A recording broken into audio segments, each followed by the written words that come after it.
I'm going to talk about loving ourselves and how to learn to love ourselves.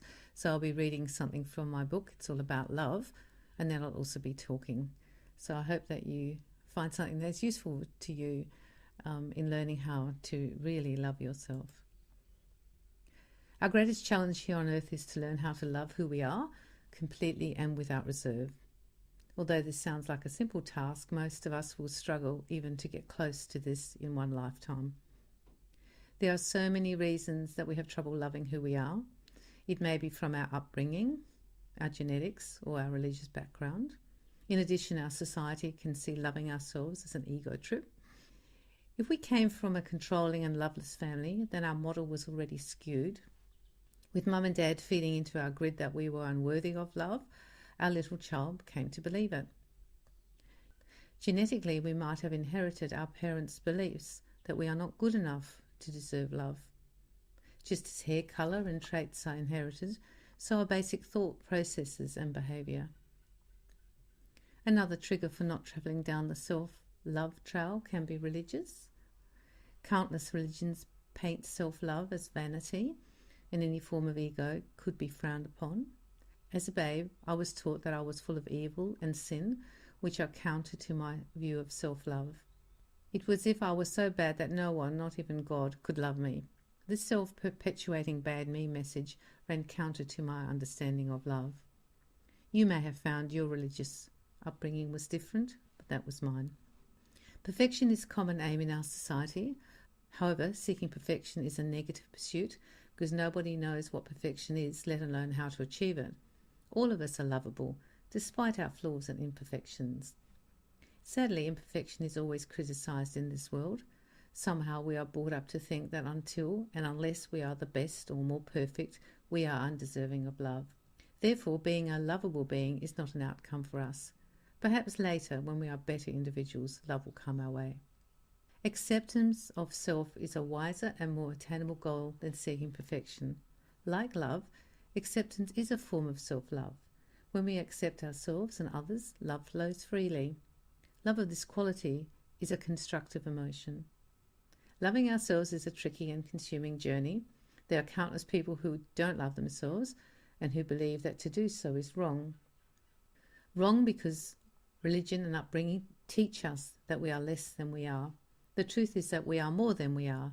We are more loving, more beautiful, more intelligent, and more intuitive. The list goes on. To contemplate self-love requires us to honour ourselves and to strive to rewrite all the bad things we have said to ourselves and have been told by others. This process will be challenging, especially for some because of their background personality. When I began this work, I honestly had little or no self-love. I could see the beauty and greatness in everyone but myself. So strong was the brainwashing that the barriers to dissembling old beliefs and reinstating self-love seemed insurmountable. It was like going against everything from my past. In spite of this, the decision to love myself was such a strong drive that I chose to wholeheartedly make it happen. If you are on the same path, be aware that this change will not happen overnight. Initially, the choice to love yourself is all you need. Then, given time, you can start the new life of self-love. How to love yourself. There are many books and courses that encourage us to love ourselves. This is a wonderful shift in human consciousness. Still, on a practical level, how do we do this successfully? In my case, I used numerous strategies in an attempt to change my consciousness. After bad-mouthing myself for decades, I listened to my take on life and shut down all the bad talk. If I said a negative or disparaging comment regarding who I was, I immediately acknowledged it and stopped letting it manifest. Every day I listed all my good points in my head. I did 10 of them at a time. The next day, I listed 10 new ones. This became a new method of self-talk. I also used EFT, emotional freedom tapping, to remove outdated messages that I had been playing over and over again in my head. If you are interested in EFT, you can find a lot of information about it on the internet. A practical exercise I did was making myself stand in front of the mirror and telling myself that I loved all of me, including the parts I wrestled with.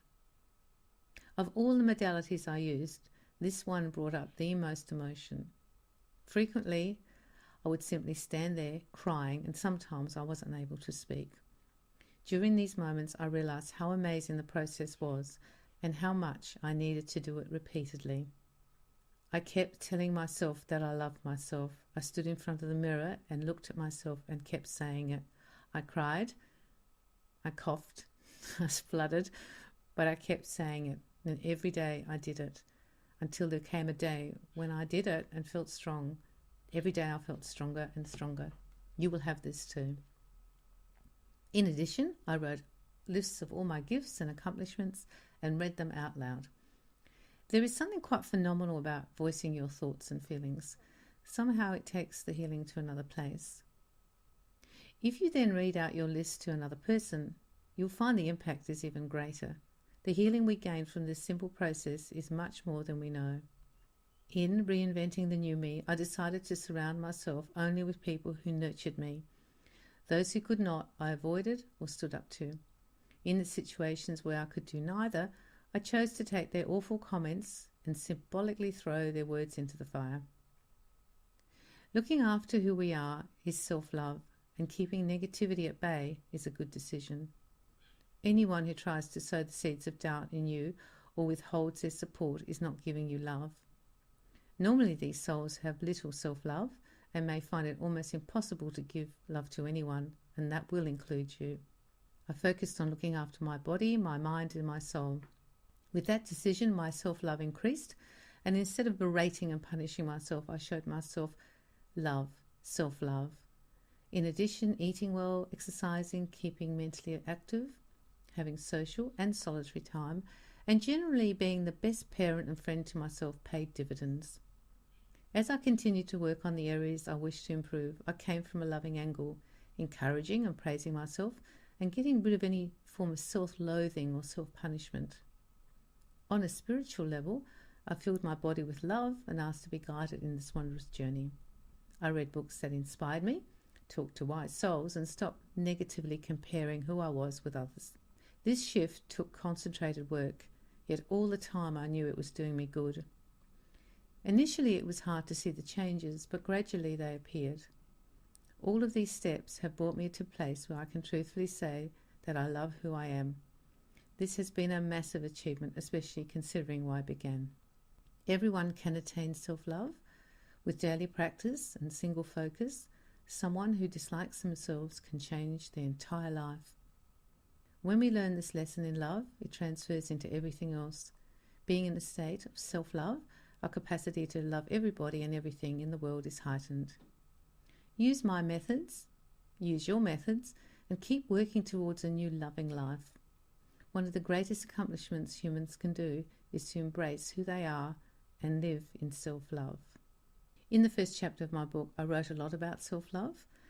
I have spent years and years trying to learn to love myself, especially the bits I don't like so much or the bits that I feel I should improve.